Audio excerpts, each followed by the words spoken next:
आणि आता बातमी समोर येते नाशिकमधून। नाशिकमध्ये मोठी राजकीय घडामोड घडली आहे। मंत्री गिरीश महाजन यांचे निकटवर्तीय मुकेश शहाणे यांचा उमेदवारी अर्ज बाद झालाय।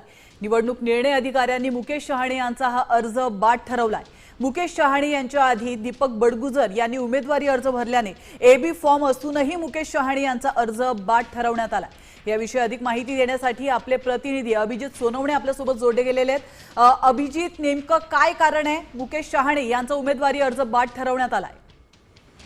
मुकेश शहाणे यांनी आपला उमेदवारी अर्ज सोमवारी दाखल केलेला होता, मात्र त्यांच्या काही मिनिटं आधी दीपक बडगुजर यांनी देखील आपला उमेदवारी अर्ज प्रभाग क्रमांक 29 मधून दाखल केलेला होता आणि एबी फॉर्म जे आहे भाजपचे ते दोघांनाही मिळालेले होते। मात्र दीपक बडगुजर यांचा एबी फॉर्म जो आहे तो मुकेश शहाणे यांच्या अगोदर निवडणूक निर्णय अधिकाऱ्यांकडे सबमिट करण्यात आलेला होता आणि याच एका कारणामुळे निवडणूक निर्णय अधिकाऱ्यांनी मुकेश शहाणे यांचा अर्ज बाद ठरवलेला आहे आणि दीपक बडगुजर यांचा अर्ज वैध ठरवण्यात आलेला आहे। त्यामुळे कुठेतरी आपण जे पाहत होतो नक्कीच अभिजित, धन्यवाद तुम्ही दिलेल्या महत्त्वपूर्ण माहितीबद्दल।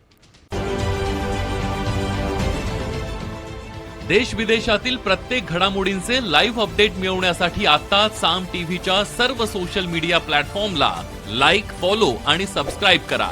तसंच सर्व नोटिफिकेशनसाठी बेल आयकॉन प्रेस करायला विसरू नका।